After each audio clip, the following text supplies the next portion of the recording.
আসসালামু আলাইকুম ওয়া রাহমাতুল্লাহ। আইবিএন নিউজের বিশেষ বিকেলের সংবাদ প্রবাহ এবং ব্রেকিং নিউজ আপডেটে আপনাদের সবাইকে স্বাগত জানাচ্ছি। স্টুডিও থেকে আমি সাবরিনা। আজকের দিনটি আধুনিক যুদ্ধের ইতিহাসে এক রহস্যময় দিন হিসেবে চিহ্নিত হয়ে থাকবে, কারণ আজ ভোর থেকে পুরো মধ্যপ্রাচ্য এক অদ্ভুত আধারে ডুবে গেছে, যা কোনো প্রাকৃতিক অন্ধকার নয়, বরং প্রযুক্তির অন্ধকার। আপনারা যারা স্মার্টফোন বা ইন্টারনেট ব্যবহার করছেন, তারা হয়তো খেয়াল করেছেন আজ সকাল থেকে জিপিএস ঠিকমতো কাজ করছে না। এর মূল কারণ হল আজ ভোরে মহাকাশে ঘটে যাওয়া এক নজিরবিহীন ঘটনা। আমাদের কাছে আসা ব্রেকিং নিউজ অনুযায়ী ইরান আজ ভোরে তাদের গোপন স্পেস প্রোগ্রাম থেকে এমন এক ধরনের জ্যামিং স্যাটেলাইট উৎক্ষেপণ করেছে, যার ফলে ইসরায়েল এবং আমেরিকার গোয়েন্দা স্যাটেলাইটগুলো অন্ধ হয়ে গেছে। সমরবিদরা একে বলছেন অপারেশন ব্লাইন্ড আই বা অন্ধ চোখ অপারেশন।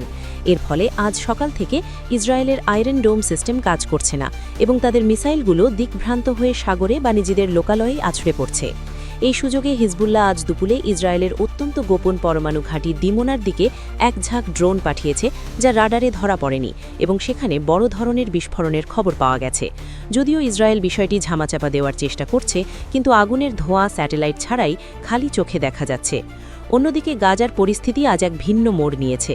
স্যাটেলাইট ব্ল্যাকআউটের কারণে আজ গাজার যোগাযোগ ব্যবস্থা পুরোপুরি বিচ্ছিন্ন হয়ে গেছে। সেখানে আমাদের প্রতিনিধিদের সাথে যোগাযোগ করা যাচ্ছে না। গাজা আজ এক মৃত্যুপুরীতে পরিণত হয়েছে, যেখানে বাইরের পৃথিবী জানে না ভেতরে কি ঘটছে।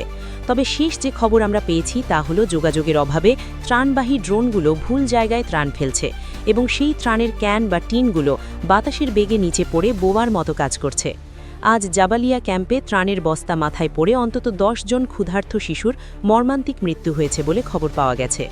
ক্ষুধাই যেখানে মানুষকে মারছে, সেখানে ত্রাণও আজ ঘাতক হয়ে এসেছে। এই নির্মম পরিহাস দেখার পর বিশ্ববিবেকের আর কিছু অবশিষ্ট আছে বলে মনে হয় না। তবে দর্শক, আজকের দিনের সবথেকে বড় এবং চাঞ্চল্যকর খবরটি হল ইসরায়েলের সেনাবাহিনীর ভেতরের খবর।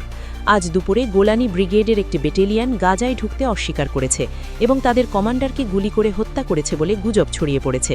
ইসরায়েলের ভেতরে এখন সেনাদের মধ্যে গৃহযুদ্ধ বা মিউটিনি শুরু হয়েছে। এক দল আরেক দলের দিকে বন্দুক তাক করছে। তারা বলছে, আমরা আর নেতানিয়াহুর এই দীপ্তা যুদ্ধে মরতে চাই না। এই ঘটনা ইসরায়েলের পতনকে ত্বরান্বিত করছে। দর্শক, আপনারা যারা এই বিদ্রোহের আসল সত্য জানতে চান, তাদের জন্য আমাদের কাছে একটি বিশাল সারপ্রাইজ আছে। আজ ঠিক সন্ধে 7টায় আমরা আইবিএন নিউজের পর্দায় এমন একটি ভিডিও আপলোড করতে যাচ্ছি, যা ইসরায়েলের কফিনে শেষ পেরেক ঠুকে দেবে। সেই ভিডিওতে আমরা দেখাবো ইসরায়েলি সেনাদের ভেতরের সিসিটিভি ফুটেজ, যেখানে দেখা যাচ্ছে ইসরায়েলি সৈন্যরা একে অপরের সাথে মারামারি করছে এবং অফিসারের গায়ে হাত তুলছে।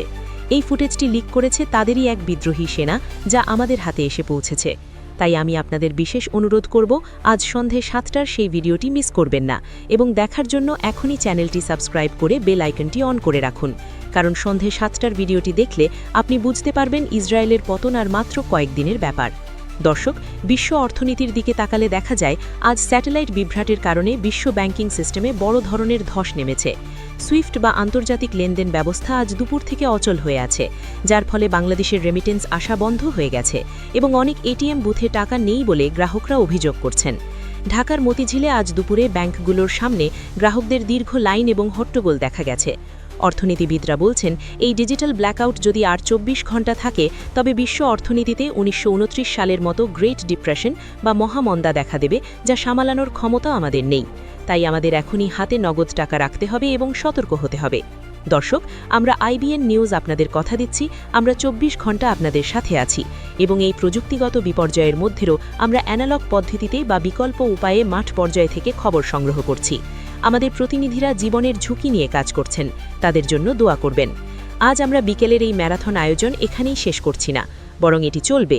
কিন্তু মনে রাখবেন, আসল ধামাকা হবে আজ সন্ধে 7টায়, যখন আমরা ইসরায়েলি সেনাদের বিদ্রোহের সেই গোপন ফুটেজটি প্রকাশ করব।